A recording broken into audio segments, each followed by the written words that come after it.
Good morning students. आज हम लोगों का टॉपिक है impact of the revolt of 1857, यानी कि 1857 की क्रांति का प्रभाव। ये बड़ा महत्वपूर्ण क्वेश्चन है। कभी कभी कारण और प्रभाव एक साथ पूछ लिए जाते हैं, कभी प्रभाव ही पूछा जा सकता है और कभी कभी शॉर्ट नोट्स में भी प्रभाव आ जाते हैं कि 1857 की क्रांति के किन्हीं 5 प्रभावों को या 4 प्रभावों को बताइए। और पढ़ाई की दृष्टि से ये इसलिए इंपॉर्टेंट है क्योंकि आगे आप जो कुछ भी ब्रिटिश इंडिया के बारे में पढ़ेंगे तो वो उसी के ऊपर आधारित है जो प्रभाव इस 1857 की क्रांति ने छोड़े।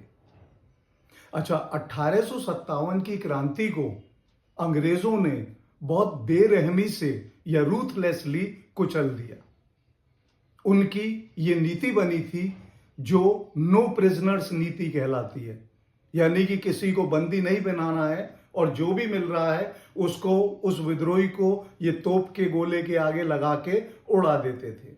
यानी कि प्रतिशोध की जो अग्नि ब्रिटिश सोल्जर्स में धधक रही थी उसने इन्हें रूथलेस बना दिया था और उससे एक नाम भी आया और वो नाम था डेविल्स विंड।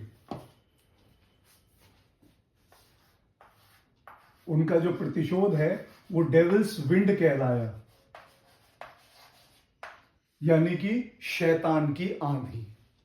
खैर, 1857 की क्रांति अंग्रेजों के द्वारा कुचल दी गई, लेकिन इसके दूरगामी प्रभाव और परिणाम हुए। हम इनको एक एक करके डिस्कस करेंगे, ठीक है। सबसे पहला पॉइंट जो आपको ध्यान रखना है या जो परीक्षा में लिखना है वो ये है कि 1858 के अधिनियम और रानी विक्टोरिया की उद्घोषणा, ये 2 चीजें इस क्रांति के बाद हुई, जिसमें ईस्ट इंडिया कंपनी का शासन भारत से समाप्त कर दिया गया। इस ईस्ट इंडिया कंपनी ने भारत में अपने पैर 1757 से जमाने शुरू करे। 100 वर्षों तक उसने यहां पर शासन किया और 1857 में ये ईस्ट इंडिया कंपनी हटा दी गई। भारत से इसका कोई मतलब नहीं रहा।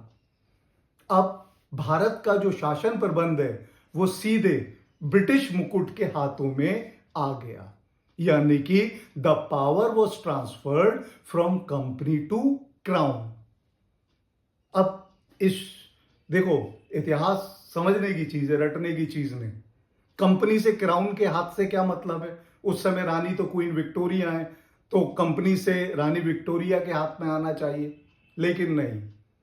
ब्रिटेन के जो राजा और रानी हैं वो इंग्लैंड में बर्मिंघम पैलेस में रहते हैं और जब वहां किसी राजा या रानी की मृत्यु होती है तो वहां से अनाउंसमेंट होता है, the king is dead, long live the king. यानी कि एक व्यक्ति के रूप में राजा या रानी की मृत्यु हो जाती है, लेकिन एक संस्था के रूप में ये चलता रहता है। तो इसीलिए जब आप लिखेंगे तो आप यही लिखेंगे कि जो शासन प्रबंध है वो ब्रिटिश मुकुट के हाथ में आ गया। तो ये पहली चीज हुई, ईस्ट इंडिया कंपनी का शासन समाप्त और सीधा ब्रिटेन का शासन भारत के ऊपर लागू। अब दूसरी इंपॉर्टेंट पॉइंट, गवर्नर जनरल जो होते थे उनको वॉयसरॉय की अतिरिक्त उपाधि मिली, ठीक है। अब ये उपाधि क्या है?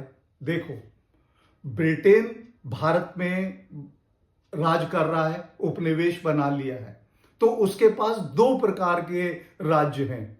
एक ब्रिटिश प्रोविंस, यानी कि ब्रिटिश प्रांत,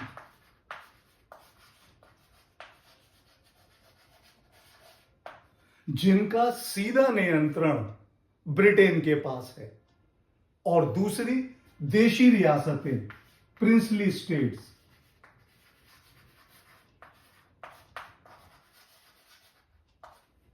जो देशी राजाओं के पास हैं, ठीक है। तो जब गवर्नर जनरल अपने ब्रिटिश प्रोविंस या ब्रिटिश प्रांत जो सीधे नियंत्रण में है उससे कोई संपर्क करता था तो वो अपने आप को गवर्नर जनरल के रूप में संबोधित करता था। लेकिन जब वो देशी रियासतों से कोई वार्तालाप करता था तो उसमें उसका संबोधन वॉइसरॉय होता था, यानी कि वॉइसरॉय का अर्थ है द किंग्स रिप्रेजेंटेटिव। उस समय वो गवर्नर जनरल के रूप में नहीं बल्कि राजा के प्रतिनिधि के रूप में देशी रियासतों से बात कर रहा है। तो एक एडिशनल टाइटल वॉइसरॉय का गवर्नर जनरल को मिल गया। और आगे आप देखते हैं गवर्नर जनरल को आप वॉइसरॉय भी कभी कभी कहते हैं या गवर्नर जनरल ही कहते हैं। 1858 से पहले ये नहीं था। उसके बाद इसमें एक चीज ध्यान रखनी है कि east India company board of directors और बोर्ड ऑफ कंट्रोल, इन दोनों संस्थाओं के द्वारा भारत में अपना शासन चला रही थी। इस क्रांति के बाद इन दोनों को, क्योंकि ईस्ट इंडिया कंपनी ही चली गई, इसलिए बोर्ड ऑफ डायरेक्टर्स और बोर्ड ऑफ कंट्रोल समाप्त कर दिए गए और इनके स्थान पर एक नए पद का सृजन किया गया जो कहलाता है भारत सचिव।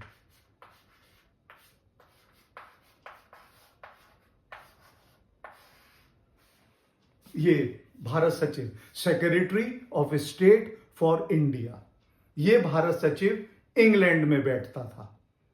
भारत में जो भी साम्राज्य है उसका सर्वोच्च अधिकारी होता था गवर्नर जनरल या वॉइसरॉय, और ये भारत में किसी के प्रति उत्तरदायी नहीं होता था, लेकिन ये सीधा भारत सचिव के प्रति उत्तरदायी होता था। और ये जो भारत सचिव होता था ये एक मंत्रालय, भारत मामलों का मंत्रालय, ये मंत्री होता था। और ब्रिटिश संसद में जब कभी भी विपक्ष के द्वारा या किसी के द्वारा ये प्रश्न पूछा जाता था भारत से संबंधित, तो उसका जवाब संसद में भारत सचिव को देना पड़ता था। तो ये एक चेंज हुआ। इसमें एक और चीज हुआ कि भारत सचिव की सहायता के लिए एक इंडियन काउंसिल, ये भारतीय परिषद का गठन किया गया जिसमें 15 सदस्य होने थे। और इन 15 सदस्यों में से 9 सदस्य वो थे जिन्होंने या तो भारत में 10 वर्ष से अधिक काम किया था या उन्हें भारत छोड़े हुए 10 वर्ष से अधिक नहीं हुए थे। तो ये एक चेंज हुआ। इसके बाद तीसरा सबसे इंपॉर्टेंट पॉइंट है वो है सेना का। आप ये देखते हैं कि 1857 की जो क्रांति हुई वो सैनिकों के द्वारा क्रांति की गई थी। इसलिए इन्होंने क्या किया, ब्रिटिश गवर्नमेंट ने भारतीय सेना को पूरी तरीके से पुनर्गठित कर दिया। सेना में यूरोपियनों का अधिक अनुपात रखा जाने लगा। जैसे बंगाल में यह अनुपात 1:2 था और मद्रास और बॉम्बे में यह अनुपात 2:5 था। इसके अलावा उस समय तक एयरफोर्स तो आई नहीं थी, प्लेन्स नहीं बने थे, तो 2 महत्वपूर्ण विभाग हुआ करता था। एक होता था तोपखाना और दूसरा होता था इन्फेंट्री। तो उन्होंने ये एश्योर किया कि तोपखाना और इन्फेंट्री, इन दोनों का जो जिम्मेदारी है या जो उत्तरदायित्व है वो यूरोपियंस के ही पास रहनी थी। ठीक है, तो सेना में उन्होंने ये परिवर्तन किया। अब सबसे इंपॉर्टेंट थे देशी रियासत। आप देखते हैं कि 1857 की जो क्रांति हुई उसका कारण क्या था कि देशी रियासतों को अधिग्रहित किया जाने लगा था। और साथ आपने कारणों में इन रियासतों के बारे में सुना और पढ़ा। तो जब विद्रोह हो रहा था तभी ब्रिटिश गवर्नमेंट को समझ में आ गया था कि देशी रियासतों की मित्रता का महत्व कितना है। और अगर आप सोचिए कि असंतोष था, लेकिन बहुत सारी देशी रियासतों ने बगावत नहीं की, उन्होंने विद्रोह नहीं की। अगर वो विद्रोहियों के साथ मिल जाती तो इस क्रांति का क्या परिणाम होता है ये तो अब ऊपर वाला ही जानता है। तो ये महत्व इनकी समझ में आ गया और अब ये देशी रियासतों को मित्र बनाने के लिए उनसे निवेदन के ठोस प्रयास करने लगे। मतलब उनके जो विमुखता थी वो समाप्त हो गई, बल्कि उसके स्थान पर वो निवेदक की भूमिका में उतर आए। तीसरी चीज, भारत में जो निर्मम विजय हो रही थी, रूथलेस कॉन्क्वेस्ट, एक के बाद एक क्षेत्रों को मिला लिया जा रहा था, वो नीति इस क्रांति के बाद समाप्त कर दी गई। ठीक है। अब इसके अलावा अंग्रेजों ने भारतीय रियासतों के शासकों को नाराज करने की गलती को महसूस कर लिया था और अब वो उनको नाराज नहीं करना चाहते थे। इसलिए क्वीन विक्टोरिया की उद्घोषणा हुई, क्वीन विक्टोरियाज प्रोक्लेमेशन। यहां एक शॉर्ट नोट में भी कभी कभी आ जाता है कि रानी तो यहां आई नहीं थी, तो उसको उद्घोषणा को किसने पढ़ा, तो वो थे लॉर्ड कैनिंग। और जहां दरबार लगा था वो स्थान है इलाहाबाद। इलाहाबाद में दरबार लगा के उद्घोषणा को लॉर्ड कैनिंग ने पढ़ा और ये 1 नवंबर 1858 को हुआ। अब इस उद्घोषणा में क्या क्या किया गया, इसमें उन्होंने सबसे पहला काम यह किया कि देशी रियासतों की ईस्ट इंडिया कंपनी से जो भी संधियां हुई हैं वो पुष्टि कर दी उनकी, कि उन संधियों में कोई तोड़ाफोड़ी नहीं करी जाएगी, जो संधि हैं वो एज इट इज चलती रहेंगी। ये पहली घोषणा हुई। इसके बाद दूसरा उसमें यह घोषणा थी कि जो भारत की प्राचीन परंपराएं हैं और रीति रिवाज हैं उनको उचित सम्मान देने का वादा किया। और इस तरीके से जो सोशल या रिलीजियस उबाल भारतीयों में आ रहा था, आर्मी में आ रहा था, बाकी जगह पे आ रहा था, उसको उन्होंने वहीं का वहीं समाप्त करने का प्रयास किया। और तीसरी जो सबसे महत्वपूर्ण चीज उन्होंने की देशी रियासतों के लिए, वो भारतीय राजाओं को गोद लेने का अधिकार दे दिया गया। यानी कि अब गोद लिया गया, दत्तक पुत्र भी नेचुरल हेयर हो जाता। तो इतना सारा चीज इसमें किया गया। तो इसके परिणाम स्वरूप क्या हुआ कि राजहरण की नीति का अंत हो गया। ठीक है। और मुकुट यानी कि क्राउन और देशी रियासतों के मध्य लगभग सामंती संबंध स्थापित हो गए। जो फ्यूडल ऑर्डर या फ्यूडल सिस्टम में संबंध होते हैं प्रिंसली स्टेट्स में और गवर्नमेंट में, वो यहां पर स्थापित हो गए। तो ये देशी रियासतों के साथ उनका जो एक वादा था, ये बहुत प्रभावी रूप से पूरे टाइम आगे चलता रहा। अब इसके बाद नेक्स्ट इंपॉर्टेंट पॉइंट है कि अब अपनी शिक्षा और अपनी योग्यता के आधार पर हर भारतीय प्रशासनिक सेवा में प्रवेश ले सकता था। उसको अधिकार दे दिया गया, चाहे वो किसी भी जाति का हो, किसी भी पंथ का हो, लेकिन वो प्रशासनिक सेवा में प्रवेश का अधिकारी है। तो इस तरीके से जो एक जन असंतोष था कि प्रशासन में भारतीयों की तो भागीदारी नहीं हो रही है, तो ये चीज उन्होंने रोक दी। इसके बाद देखो 3 चीज होती हैं, एग्जीक्यूटिव, लेजिस्लेचर और जुडिशरी। जो लेजिस्लेशन है वो कानून बनाता है, एग्जीक्यूटिव कानून का पालन कराता है, और अगर इनमें कोई विवाद होता है तो जुडिशरी या न्यायपालिका इसके काम में आती है। तो इन तीनों के क्षेत्र में ही परिवर्तन किए गए ताकि ये सारी बातें उसमें इंट्रोड्यूस कर पाए। पहला तो 1861 का जो अधिनियम आया, उसमें भारतीयों को प्रतिनिधित्व देने का अधिकार दे दिया गया। उसके बाद एक इंडियन हाई कोर्ट एक्ट है, यह भी 1861 में आया। और उसके बाद एक इंडियन सिविल सर्विस एक्ट भी आया 1861 में कि प्रशासनिक सेवाओं में भी भारतीय जा सकते हैं। तो इस तरीके से उन्होंने भारतीयों को अपीस या उन्हें पुचकारने का प्रयास किया। अच्छा, जहां तक विद्रोहियों का सवाल था, 1857 की क्रांति का, विद्रोहियों को बिना शर्त क्षमा कर दिया गया जो बाकी विद्रोही थे। लेकिन ऐसे विद्रोही जिनके ऊपर अंग्रेज हत्या का आरोप था, उनको बख्शा नहीं किया और उनको दंडित किया गया। पर इसके बाद एक और प्रभाव जो बहुत बड़ा प्रभाव पड़ा और बाद में जाके पार्टीशन का कारण बना, वो था कि विद्रोह के पश्चात अंग्रेजों ने फूट डालो और राज करो, डिवाइड एंड रूल, इसकी पॉलिसी को सक्रियता से अनुपालन करना शुरू कर दिया। ये क्या करते थे? एक और भारत को प्रशासन और शासन की दृष्टि से एकीकृत मतलब एक यूनिटरी में, एकीकृत प्रणाली में पिरोते थे, लेकिन वहीं ये दूसरी ओर विभिन्नता के रूप में अलग अलग वर्गों के दावों और आवश्यकताओं को प्रमुखता से दर्शाते थे। तो दोनों ही चीजें ये कर रहे थे। ये एक तरफ बात कर रहे थे यूनिटरी पैटर्न की, लेकिन साथ साथ ये जानते थे कि भारत में वो डाइवर्जेंस बहुत है, तो उसका फायदा उठाने का पूरा प्रयास इन अंग्रेजों ने 1857 की क्रांति के बाद करना शुरू कर दिया।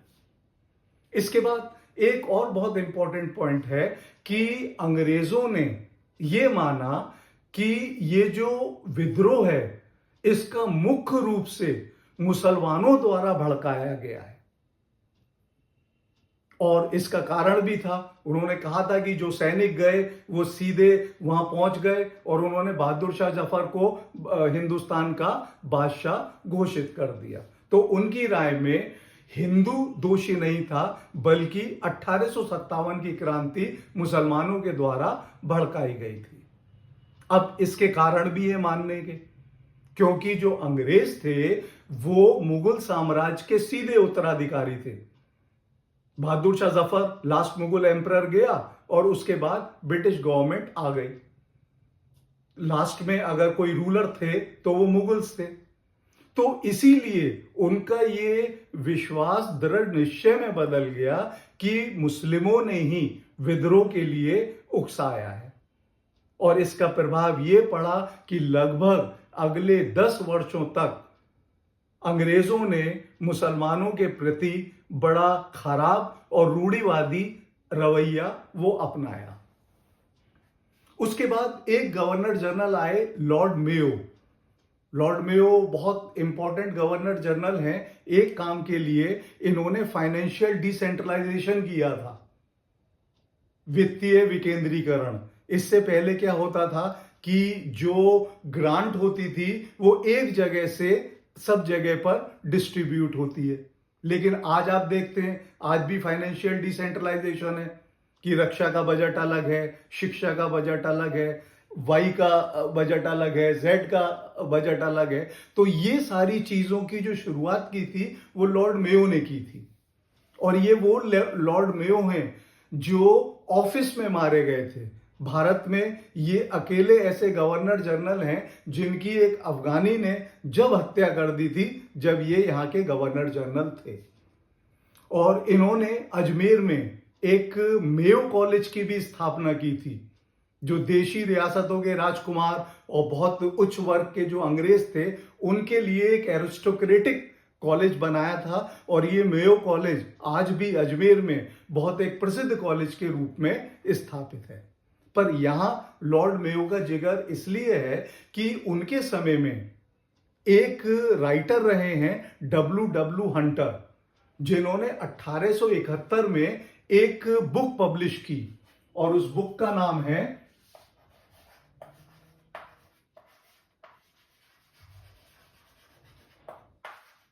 द इंडियन मुसलमान। ये किताब लोकप्रिय हो गई, ब्रिटेन में भी लोकप्रिय हो गई। इस किताब में शुरू के अध्यायों में तो मुसलमानों ने एक आंदोलन किया है, वहाबी आंदोलन, उसके बारे में बताया, लेकिन बाद में ये बताया कि किस तरीके से बंगाल में मुसलमानों को कष्ट का सामना करना पड़ा, और उन्होंने हिंदुओं की अपेक्षा तुलनात्मक रूप से मुसलमानों को पिछड़ा हुआ बताया। इसके बाद ब्रिटिश सरकार ने अपनी जो पॉलिसी है, जो मुस्लिम्स को अलग थलग रहने की पॉलिसी है, उसको वापस लेने का काम शुरू किया, और उन्होंने कुछ कल्याणकारी निर्णय भी लिए। और उनकी नाराजगी भी मुसलमानों के प्रति कुछ कम हुई। लेकिन यही पुस्तक आगे चल के भारत के 1947 के पार्टीशन का आधार बनी। इसी पुस्तक और धार्मिक विश्वास के फलस्वरूप मुस्लिम पृथकवाद, जो मुस्लिम सेपरेटिज्म की हम बात करते हैं, उसका विकास हुआ, जिसने जो दोनों संप्रदाय हैं, हिंदू और मुस्लिम, उनके बीच में खाई को बहुत गहरा कर दिया। ठीक है। अब उसके बाद जो अंतिम प्रभाव पड़ा वो सबसे बड़ा प्रभाव है और वो था इकोनॉमिकल प्रभाव। 1857 की क्रांति को जो कुचलने का या उस क्रांति में जो ब्रिटेन का खर्चा हुआ है, उसका का सारा वित्तीय भार भारत के एक्सचेकर पर डाला गया और इसके परिणाम स्वरूप भारत का जो सार्वजनिक कर है, जो टैक्स है, जो देनदारी है, वो 98 मिलियन स्टर्लिंग यानी उस समय 9 करोड़ 80 लाख रुपए हो गई। और प्रति वर्ष इस 9 करोड़ 80 लाख रुपए पर 20 लाख स्टर्लिंग का जो है वो 20 लाख तो रुपए हो गए, वो भार भारत पर आया। तो इस तरीके से इस क्रांति से जहां एक और देशी रियासतों को थोड़ा लाभ हो रहा है, ठीक है, भारत में ये एक मार्ग प्रशस्त हो रहा है कि भारतीय धीरे धीरे प्रशासन या उससे आगे बढ़ रहे हैं। ठीक है, ये सारी चीजें हो रही हैं। लेकिन फौज में कोई भी भारतीय 1914 तक सूबेदार पद से आगे नहीं जा पाया। यानी कि ऑन पेपर्स जो कुछ भी रहा हो, पेपर्स में भी बहुत फायदा हुआ, रिप्रेजेंटेशन बढ़ने लगा। उसके बाद जब गवर्नर जनरल की जो काउंसिल थी उसमें भी भारतीयों का जो है वो प्रवेश हो गया।